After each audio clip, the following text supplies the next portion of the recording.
Assalomu alaykum hurmatli siyosiy ma'rifat soati ishtirokchilari. Bugungi o'quv soatida sizlarga davlat xizmatchilarining professional kompetensiyalariga oid video lavhalarni taqdim etamiz. 10 oktyabr kuni Prezident Shavkat Mirziyoyev Toshkentdan Dushanbega tashrif buyurdi va Mustaqil Davlatlar Hamdo'stligi Davlat rahbarlari kengashining navbatdagi majlisida ishtirok etdi. Sammit iqlim o'zgarishi, mintaqaviy xavfsizlik kabi muhim masalalarga to'xtaldi. O'zbekistonning hamdo'stlik doirasida amaliy hamkorlikni kuchaytirish tarafdori ekanini yana bir bor ta'kidladi. 13 oktyabr kuni davlatimiz rahbari suv xo'jaligini raqamlashtirish, suv tejovchi texnologiyalarni joriy etish, shuningdek davlat xususiy sheriklik asosida suv infratuzilmasini rivojlantirish bo'yicha topshiriqlar berdi. Ushbu tashabbuslar suv tanqisligi muammosiga tizimli yondashishni ko'zda tutadi. Prezident mahalla tizimini rivojlantirish bo'yicha islohotlarni yangi bosqichga ko'tarish topshiriqlarini berdi. Mahalliy institutlar faolligini oshirish, fuqarolar bilan ishlash samaradorligini kuchaytirish maqsadida yangi tashkiliy choralar rejalashtirildi. 14 oktyabr kuni O'zbekiston va Rossiya prezidentlari o'rtasida telefon orqali suhbat bo'lib o'tdi. Unda ikki tomonlama strategik sheriklik, iqtisodiy aloqalar va gumanitar loyihalar muhokama qilindi. 15 oktyabr kuni Prezident Saudiya Arabistoni sarmoyadorlari va kompaniya rahbarlari bilan uchrashuv o'tkazdi. Energetika, yashil texnologiyalar, raqamlashtirish sohalaridagi ustuvor loyihalar ko'rib chiqildi. Tashrif doirasida yangi xalqaro aeroport qurilish loyihasi bo'yicha ham muzokaralar bo'lib o'tdi. Oska shahrida tashkil etilgan Expo Butunjahon ko'rgazmasida O'zbekiston pavilyoni o'z yo'nalishi bo'yicha oliy mukofotga mavzuning eng yaxshi ochib berilishi nominatsiyasida oltin medalga sazovor bo'ldi. Prezident administratsiyasi rahbari Saida Shavkatovna Yevropa Ittifoqining tashqi siyosat va xavfsizlik bo'yicha oliy vakili bilan Bryusselda uchrashuv o'tkazdi. Uchrashuvda global va mintaqaviy xavfsizlik, Markaziy Osiyo bilan hamkorlik hamda murakkab geosiyosiy vaziyat fondi muloqotining ahamiyati muhokama qilindi. Mirzo Ulug'bekning Zidji Ko'ragoniy, Alisher Navoiyning Xamsa hamda Boburiylarga oid miniatyuralar saqlanayotgan Bodling kutubxonasi bilan tanishildi. O'zbekistonning boy ilmiy va adabiy merosi Yevropada ham qiziqish uyg'otayotgani alohida qayd etildi. Raqamli ta'lim platformasi davlat xizmatchilariga samaradorligini oshirishda zamonaviy qulayliklarni taqdim etadi. Ushbu masofaviy ta'lim platformasi O'zbekiston Respublikasi Prezidentining 2025-yil 19-iyundagi 95-sonli Prezident farmoniga asosan davlat fuqarolik xizmatchilarining kasbiy salohiyatini oshirib borish maqsadida ishga tushirilgan. U davlat xizmatchilariga vaqt va joydan qat'iy nazar zamonaviy va qulay usullarda yangi bilimlarni egallash imkonini beradi. Hurmatli tinglovchilar, endi navbat hozir sodir bo'layotgan voqealarga to'xtalib o'tamiz. Qirg'izistonda Yevropa investorlari ishtirokida Norin daryosida Qambarota GES 1 qurilishi boshlandi. Bu haqda Aziya Plus xabar berdi. Loyiha doirasida yiliga o'rtacha 5.6 milliard kilovat-soat elektr energiyasi ishlab chiqaruvchi 5.4 milliard kub metr hajmdagi suv ombori va 1806 megawatt quvvatli GES barpo etish rejalashtirilgan. Xitoyning global eksporti keskin o'sdi. AQSh bilan savdo nizolari kuchaymoqda. Savdo ma'lumotlariga ko'ra, Xitoyning AQShga eksporti kamaygan bo'lsa-da, dunyo bo'ylab umumiy eksporti oshgan. Fransiyada pensiya islohoti 2028-yilgacha kechiktirildi. Fransiya bosh vaziri Sebastien Lecornu pensiya yoshini 62 yoshdan 64 yoshga oshirishni nazarda tutuvchi islohotni 2028 yanvargacha kechiktirilishini ma'lum qildi. Germaniyada iqtisodiy kayfiyat oshdi, ammo inflyatsiya yuqorilashda davom etmoqda. Germaniyada oktyabr oyida iqtisodiy vaziyatga bo'lgan ishonch biroz yaxshilandi. AQSh Senati hukumatni vaqtincha qayta moliyalashtirish to'g'risidagi qonun loyihasini yana rad etdi. Natijada hukumat faoliyati to'xtashi 3-haftaga cho'zildi. Qayta tiklanadigan energiya dunyoda yetakchi manbaga aylandi.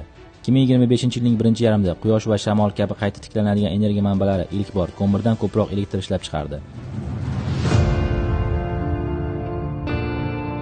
Bizda tilni juda jo'n tushunishadi ko'pincha.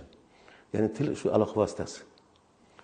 Lekin agar til shunchaki aloqa vositasi bo'lsa, uni tuzatish juda oson edi. Til dunyoni ko'rish, dunyoni idrok qilish, dunyoni eshitish vositasi. Shu tabiatdagi tovushlar, ovozlar, turli xil.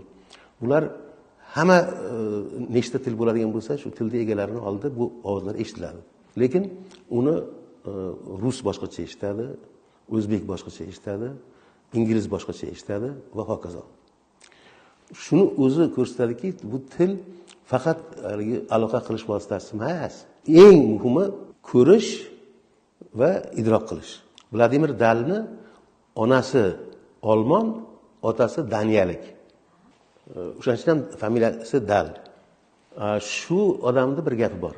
Odamni qaysi millatga mansubligini uni na xon, qavm qarindoshi, na kelib chiqishi, na ota-onasi kimligi, hokazosi bular belgilamaydi. Qaysi millatga mansubligini. Uni qaysi millatga mansubligini faqat va faqat uni qaysi tilda o'ylashi belgilaydi. o'zini ona tilidagi tafakkurida sobit bo'lmasa, demak uni qaysi millatga mansubligini chiqarib olasiz. U o'rganish kerak xorijiy tilni. Lekin xorijiy tilni o'rganganda ona tili orqali o'rganish kerak va ona tili sobit bo'lgandan keyin o'rganish kerak. Bola 1 yosh, 2 yosh, 3 yoshdan inglizchani yoki xitoychani o'rgatish kerak emas.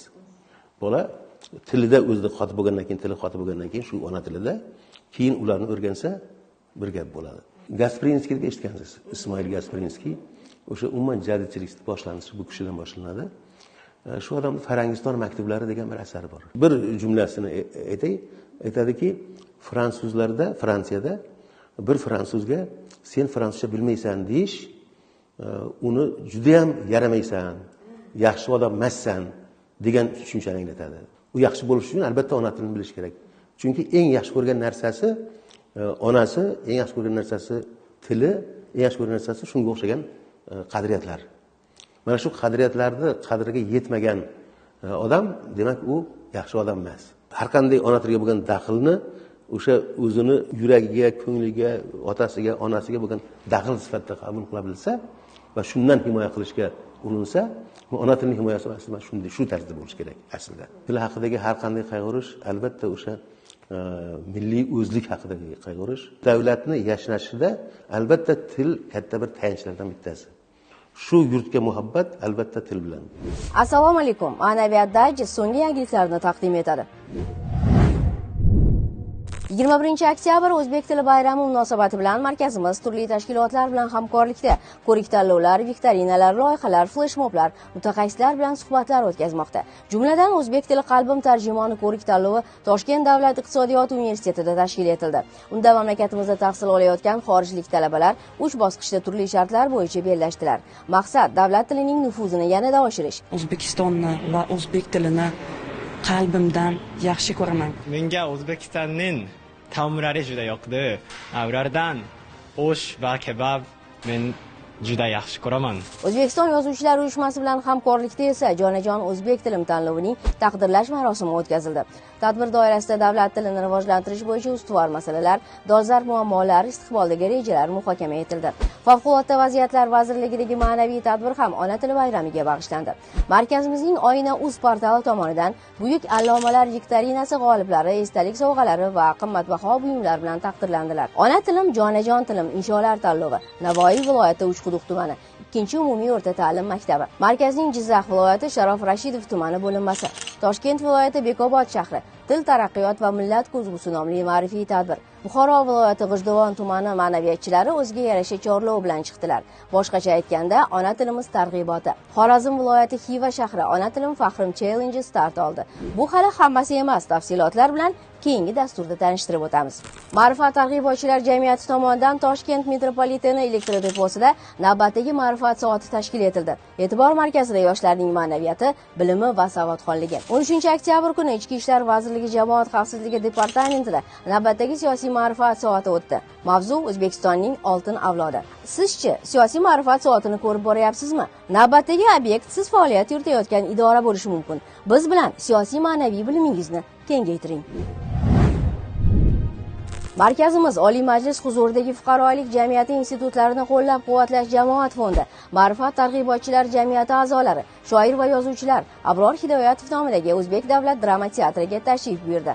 Ko'hna teatr mehmonlarga Erkin A'zam qalamiga mansub Ishlaganday bo'laylik nomli sahna asarini taqdim etdi. Kinokarvon loyihasida qanday yangiliklar? Namangan shahri Bir dona mix hujjatli filmi, Buyuk sarkardalar matonat namoyishi, Buxoro viloyatining G'ijduvon tumani Bahodir Yalangtush filmi namoyishi. Sizlar bilan hafta so'ngigacha xayrlashaman va estafetani mahallaga hamkasbim Manija Bahriyevaga beraman. Assalomu alaykum. Mahallalar hayotiga oid yangiliklar bilan tanishing. Bo'stonliqda O'zbekiston mahallalar uyushmasi tizimi xodimlari va mahalla servis kompaniyalari rahbarlarining malakasi, moliyaviy savodxonligini oshirish, sohaga oid bilimlarni mustahkamlash va ko'nikmalarni shakllantirishga qaratilgan o'quv seminari bo'lib o'tdi. xizmatlar sohasini rivojlantirish bugun mamlakatimiz siyosatining eng asosiy yo'nalishlaridan biri hisoblanadi. Davlatimiz rahbarining topshirig'iga ko'ra, o'tgan yili 208 ta tuman shaharda tajriba tariqasida mahalla servis kompaniyalari ish boshlagan edi va bu tajriba o'zini oqladi. Endi mahalla servis kompaniyalari sonini 1000 dan oshirish kerak. Xo'sh, buning uchun nima qilish kerak? Umuman mahalla servis kompaniyalarini tuzishda birinchi qadam nimadan boshlanadi? Qanday imtiyozlar beriladi? Mana shu zalda bo'lib o'tayotgan tadbirda bu haqida mutasaddilar tomonidan ma'lumot berilyapti. O'quv seminarida O'zbekiston mahallalari uyushmasining hududiy bo'limlari xodimlari 208 ta tuman shaharda tashkil etilgan mahalla servis kompaniyalari vakillari ishtirok etishmoqda. Muhtaram Prezidentimizning 402 sonli qarorlari bilan mahallalarda mahallani qo'llab-quvvatlash jamg'armasi tashkil qilinib, mahallalarga moliyaviy mustaqillik berildi. Endi bu jamg'armalarga mablag'lar manbai ham belgilab berildi. Mablag' bor, faqat uni samarali ishlatish kerak, ya'ni amaldagi qonunchiliklarga rioya qilgan holda ishlatish uchun albatta u yerda ishlaydigan xodimlarimizda yetarlicha moliyaviy savodxonligi bo'lishi shart. O'sha maqsadda bugun mana shu o'quv seminarini tashkil qildik. Mahallalardagi obodonchilik ishlari, ko'kalamzorlashtirish ishlari bilan mahalla servis kompaniyalari bevosita shug'ullanyaptilar va ularni tizim xodimlari bilan, ya'ni mahalla tizimi bilan o'zaro hamkorligini samarali yo'lga qo'yish maqsadida bugungi o'quv seminarimiz juda dolzarb hisoblanadi. Endi mahalla hayotiga oid statistik raqamlar bilan tanishing. Mamlakatimizda 7000 ta mahalla meva-sabzavot, gulchilik, asalarichilik, tikuvchilik, mebelsozlik, savdo va servis kabi 15 ta yo'nalishga ixtisoslashdi. 3326 ta mahalladagi 50% xonadon bu tizim bilan qamrab olingani uchun 1,5 million oila daromadli bo'ldi. O'zbekiston mahallalari uyushmasi raisining birinchi o'rinbosari Javdatxon Inog'omov boshchiligidagi delegatsiya navbatdagi uchrashuvni Riga shahri dumasida shahar bosh direktori Janis Lange bilan o'tkazdi. Duma vakili so'nggi yillarda O'zbekiston va Latviyaning o'zaro hamkorligi keng qamrov doirasida davom etayotgani va turli sohalarni qamrab olayotganini alohida e'tirof etdi. Uchrashuvda hamkorlikning rivojlanish istiqbollari ko'rib chiqildi. O'zbekiston mahallalari uyushmasi delegatsiyasi Latviya Respublikasiga safari davomida Respublikaning hayotiy farovonlik vaziri o'rinbosari Oskars Kastens bilan ikki tomonlama uchrashuv o'tkazdi. Ma'lumot uchun, Latviyaning hayotiy farovonlik vazirligi nodavlat notijorat tashkilotlarini qo'llab-quvvatlash, ularga maxsus byudjet ajratish kabi vazifalar bilan shug'ullanadi. Uchrashuv yakunida mutaxassislar tomonidan hamkorlikning yangi yo'nalishlari bo'yicha takliflar ishlab chiqishga kelishib olindi. O'zbekiston mahallalari uyushmasi delegatsiyasi Latviya Respublikasiga safarini yakunlab, Germaniyaga tashrif buyurdi. Berlin shahridagi O'zbekiston Respublikasi elchixonasida vatandoshlar bilan ochiq muloqot o'tkazildi. Uchrashuvda 40 nafarga yaqin vatandoshlarimiz hamda talabalar ishtirok etishdi. Unda prezidentimiz tashabbusi bilan mamlakatda amalga oshirilayotgan islohotlar haqida to'xtalib o'tildi. Shuningdek, mahalla tizimida bo'layotgan o'zgarishlar haqida ma'lumot berildi. Delegatsiyaning Germaniyaga safari davom etadi. Sizlarga yetkazmoqchi bo'lganlarimiz ana shulardan iborat edi. Yana qayta ko'rishguncha xayr, salomat bo'ling. Bugun Jadid gazetasi o'quvchilarini nashrning 42-sonida berilgan ayrim maqolalar bilan tanishtirib o'tamiz. Men vatanda emasman, vatan mening ichimda. Gazetaning bu galgi sonida tarixshunos olim Bahrom Irzayevning shu nomdagi maqolasi berilgan. Unda jadidchilik harakatining ilk yetakchilaridan biri Usmonxo'janing farzandi, professor Temurxo'janing o'zga yurtlarda sargardonlikda o'tgan bolalik yillari, otasining vatanga bo'lgan cheksiz muhabbati, milliy o'zlikni saqlash yo'lidagi sa'y harakatlari, shuningdek, u bilan bog'liq yana ko'plab go'zal va achchiq xotiralar haqida hikoya qilinadi. Otam ukasi Atovulla Xo'jayev, amakisi Fayzulla Xo'jayev ayniqsa Mahmud Xo'ja Behbudiy haqida ko'p gapirar edi. Oralarida 3 yosh farq bo'lsa ham Behbudiyni o'zining ustozi deb bilardi. Koshki bolaligimda hozirgi aqlim bo'lsa edi, otamdan ko'p ma'lumotlarni so'rab olgan bo'lardim. 1990-yil O'zbekiston Yozuvchilar uyushmasi raisi Odil Yoqubovning taklifi bilan birinchi marotaba Toshkentga keldim. Katta majlisda Hind elchisi, Afg'on elchisi Erkin Vohidov, Pirimqul Qodirov kabi ko'plab yozuvchi va shoirlar qatnashdi. Menga so'z berilganida men vatanda emasman, vatan mening ichimda deb gapimni boshladim. Hamma qarsaklar bilan qarshi oldi. Shuningdek, gazetadan ijodkor Ahmadjon Meliboyevning maqolasi o'rin olgan. Ayni maqolada til millatning qalbi, tilini yo'qotgan xalq o'zligini ham yo'qotishi, milliy xotirani saqlab qolishda tilga teng keladigan boshqa qudratli vosita yo'qligi, til avlodlarni avlodlarga bog'lovchi ma'naviy ko'prik ekani xususida batafsil yozilgan. Samarqandda o'tkazilayotgan Sharq taronalar musiqa festivalida bir holatni ko'p bor kuzatganman. Festival mehmonlari turli millatga mansub san'atkorlarning chiqishlarini jon quloqlari bilan eshitadilar va bir olam zavq oladilar. Ular deylik o'zbek tilini bilmaydi, ammo bizning asrlar va ming yilliklar sinoviga dosh berib kelayotgan o'tmish tariximiz sahifalariga guvoh ohanglarimizdan munojat yoki suvoralardan axborot oladi. Mizumi ismli yaponiyalik sayyoh ayol Registon maydonida o'zbek milliy qo'shiqlarini tinglar ekan. Sizlarning musiqangizda ohang bilan birga til ham bor. U bilan so'zlashish, dardlashish mumkin degani yodimda. Nashrdan o'rin olgan shu va boshqa maqolalarning to'liq matnini gazetaning rasmiy sahifalarida o'qishingiz mumkin.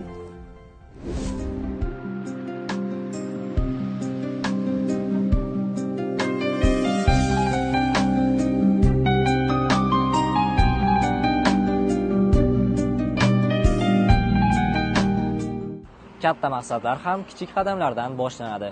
Qo'limda turgan bu kitob atom odatlarining ahamiyati haqida yozadi. Atom deganda bombani emas, kichik odatlar haqida gapiryapman. Kitobdan menga eng yoqqan jumla mana shu edi. Maqsadlaringga emas, tizimlaringga e'tibor ber. Chunki faqat maqsad qo'yish yetarli emas. Unga olib boradigan yo'lni ham qurishimiz kerak. Tasavvur qiling, stadionda futbol tomosha qilyapsiz. Ikkala jamoaning ham maqsadi bitta, yutish. Lekin natijani belgilaydigan narsa maqsad emas, balki o'yin rejasi, tizimdir. Tizim mukammal bo'lsa, g'alaba ham shunga ergashadi. Kitobda yana bitta mana shunday jumla keladi. Maqsadlaringiz darajasiga chiqa olmasangiz, tizimlaringiz darajasiga tushib qolasiz. Demak, bizni aslida oldinga olib boradigan narsa kundalik odatlarimizdir. James Clear odatlarni o'zgartirish uchun 4 tamoyilni taklif qiladi. Yaxshi odatni aniq va ko'rinadigan qiling. Uni yoqimli qiling. Uni oson qiling va uni mukofotli qiling. Masalan, sport bilan shug'ullanmoqchi bo'lsangiz, sport kiyimlaringizni ko'zingiz oldiga qo'ying. Til o'rganmoqchi bo'lsangiz, har kuni bittadan so'z yodlang. Xo'sh, ishlaydigan odatlar qanday quriladi? Odatlar bilan. Yana ham to'g'rirog'i, yaxshi odatlarni shakllantirish va yomonlardan qutulish bilan. Atom odatlari bizga aynan mana shunday foydali maslahatlarni beradi. Assalomu alaykum. Men bilasizmi sahifasining boshlovchisi Nozim Abdumo'minovman. Men sun'iy intellekt yordamida yaratildim. Hozirda boshlovchilik qilyapman. Shuning barobarida yashin tezligida ma'lumot bazamni kengaytiryapman. Aslida mening miyam mega ham emas, undan ancha gigant. Ishonchim komilki, hayratlandingiz. Bilasizmi? Aslida mening sun'iy idrokka daxlim yo'q, lekin yaqin kunlarda boshlovchi, jurnalist, tasvirchi, hatto qo'shiqchi va yana qator boshqa sohalarni sun'iy idrok egallashi kutilmoqda. Masalan, Albaniya parlamentida allaqachon sun'iy intellekt vazir ayol nutq so'zladi. Bilasizmi? Amerika Qo'shma Shtatlarida o'quv dasturini sun'iy intellekt shakllantiradigan maktab paydo bo'ldi. So'nggi vaqtlarda odamlar kundalik masalalarda ham ChatGPT bilan ko'proq muloqot qilmoqda. Germaniyada har 3-chi korxona sun'iy intellektdan foydalanadi. Sun'iy intellekt ayni paytlarda ko'plab mulohaza va qarama-qarshi fikrlar mavzusiga aylangan. Bilasizmi? Ijtimoiy tarmoqlarda avatarkangizdagi rasmingizni joylashtirishingiz yoki fotosuratingizni sun'iy intellekt orqali chiqarishingiz mumkin. Ayni jarayonda sun'iy idrok siz haqingizdagi barcha ma'lumotni qo'lga kiritadi va sizga qarshi qo'llashi mumkinligini bilasizmi? U bilan tortishib qolsangiz, holingizga maymunlar yig'lashi mumkin. Ya'ni sun'iy idrok sahifangizni blok qilishi, undagi ma'lumotlarni butunlay o'zgartirib yuborishi, sahifangizdagi do'stlaringizga yuborishi, hatto ularni haqorat qilishi. Uning qo'lidan, yo'g'i, miyasidan boshqa qator dahshatli ishlar ham keladi. U sizni har qadamda ta'qib etadi. Xullas, shunaqa gaplar. Sun'iy idrokning plus va minus tomonlari, yaxshi va yomon, foydali va zararli jihatlari haqidagi qiziqarli ma'lumotlar bilan keyingi dasturlarimizda suhbatlashamiz. Aytmoqchi bo'lganlarim esa, hatto eng so'nggi rusumdagi robot, sun'iy idrok namunasi ham inson ongining tabiiy intellektning mahsulidir. Bilasizmi? Undan qanday maqsadlarni ko'zlab foydalansangiz 100 barobariga erishasiz. Aytmoqchi bo'lganim, hammasi o'z qo'lingizda.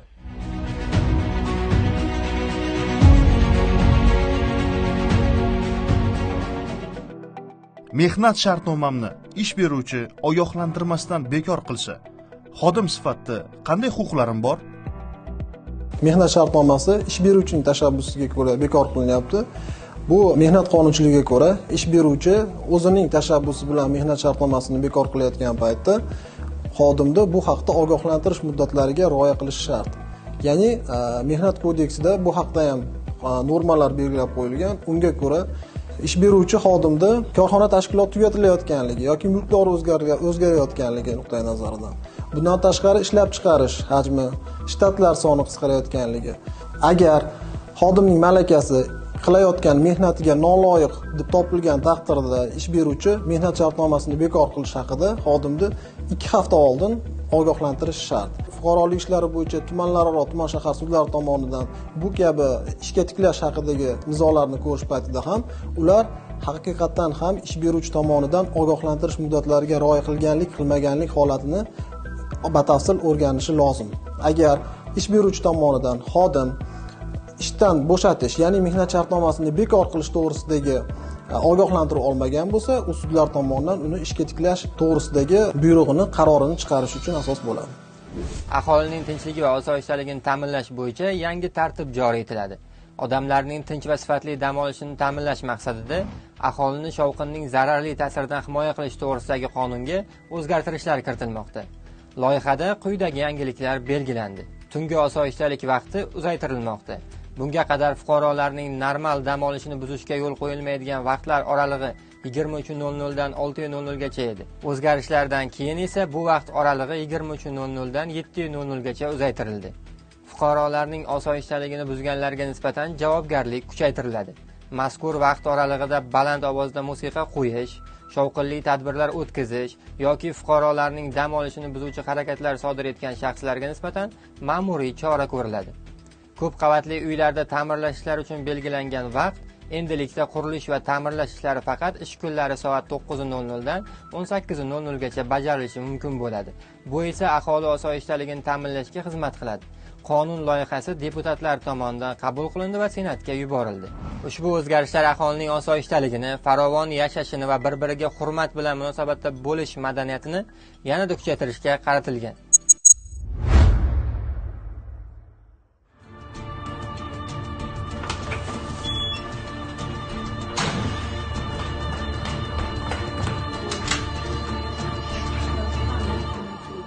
Ishga kech qoldingiz. Tushuntirish xati yozing. Tushuntirish xati. Barchamiz bir marta bo'lsa ham bu hujjatga duch kelganmiz, yo o'qish joyida, yo ishxonada. O'zi bu rasmiy hujjat hisoblanadimi? Tushuntirish xati o'z nomi bilan izohlovchi hujjat. Unda ma'lum bir masalaning ayrim jihatlari yozma tarzda bayon qilinadi. Tushuntirish xati rasmiy hujjat hisoblanmaydi. Shunday bo'lsa-da, ushbu ish qog'ozi rasmiylashtiriladi va rahbar tomonidan imzolanadi. Shaxsiy tushuntirish xati asosan xodim tomonidan, ba'zan bo'linma rahbarlari tomonidan muassasa rahbari nomiga yoziladi. U xodim, talaba, ishchi va boshqalar tomonidan sodir etilgan xatti-harakatlar sababini izohlab dalillaydi. Xodim tomonidan yoziladigan tushuntirish xati oddiy qog'ozga yoziladi. Bu turdagi tushuntirish xatlari odatda mansabdor shaxsning talabi bilan yoziladi. Chunki keyinchalik xodim haqida muayyan qarorga kelish, unga nisbatan tegishli intizomiy jazo chorasini qo'llash yoki dalillar asosli bo'lsa qo'llamaslik uchun asos vazifasini bajarishi mumkin. Tushuntirish xati qanday yoziladi? Avval tashkilot va mansabdor shaxsning to'liq nomi, tushuntirish xati yozayotgan xodimning lavozimi va ism-familiyasi, hujjat turining nomi, tushuntirish xatining hujjat matni, ya'ni mazmuni, imzo, sana, ya'ni hujjat yozilgan vaqt. Zaruriy qismlari va yozilish shakli jihatidan tushuntirish xati arizadan deyarli farq qilmaydi. Tarkibiy qismlarining joylashishi ham bir xil. Faqat shaxsiy tushuntirish xatining muallifi arizadagiday chiqish kelishigida emas, balki qaratqich kelishigida rasmiylashtirilgani ma'qul. Ya'ni Zumrad Zaripovadan tushuntirish xati desak ham bo'ladi, til nuqtai nazaridan Zumrad Zaripovaning tushuntirish xati desak ham xato bo'lmaydi. Keyingi sonlarda ko'rishguncha.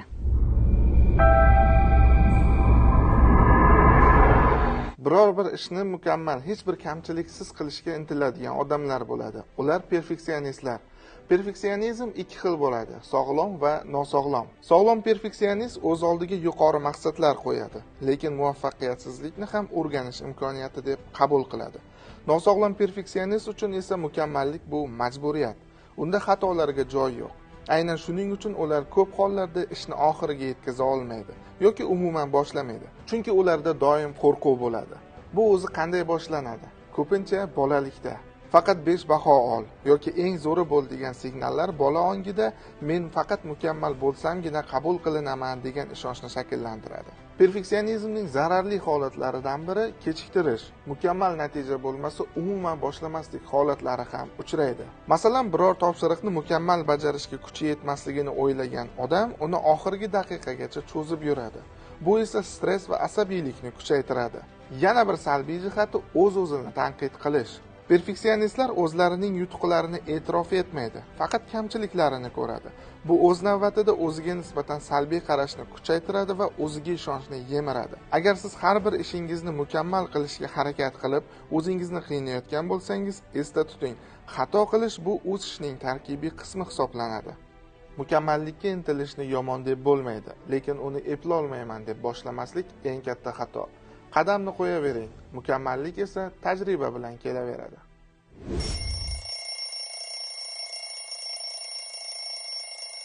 Assalomu alaykum qadrli tinglovchilar. Bugun 21-oktyabr o'zbek tiliga davlat tili maqomi berilgan kun. Bo'ling, kechga qolamiz. Tilim turib, o'z tilimda gapirmadim. Bir eslasam, eziladi bag'ri dilim. Til borasidagi ishlarimizni o'nglash uchun bitta sifatli qonun ishlab chiqib, muammolarimizni hal qilishimiz mumkin deb o'ylayman. Dunyoda diqqat qiling, 7139 ta til bor ekan, lekin bu sonlar borgan sari kamayib boryapti. Leksikonimiz, ya'ni lug'at boyligimiz juda ham past. Nima uchun? Chunki biz o'qimaymiz. Tabiatni chiqindilardan tozalab turmasa yomon ahvolga kelib qolganidek, tilni ham parazit so'zlardan tozalab turmasak, u sofligini yo'qotadi. Til bor ekan, millat bor. Til bo'lmasa, millat ham yo'qlikka yuz tutadi. Biz o'zimiz o'zbek tilida to'liq va sifatli, bir ravon, chiroyli gapiryapmizmi? O'zimizning yozma nutqimiz qanday? Shu savollarni o'zimizga berishimiz kerak avvalambor. Zamon yo'rig'iga so'zsiz yuraman. Do'stlar, 2 tilmas, 4 til bilaman. Ammo millatimning ruhi mujassam, o'z tilimni bilmay men kim bo'laman? Ona tilim, kechir meni, ona tilim.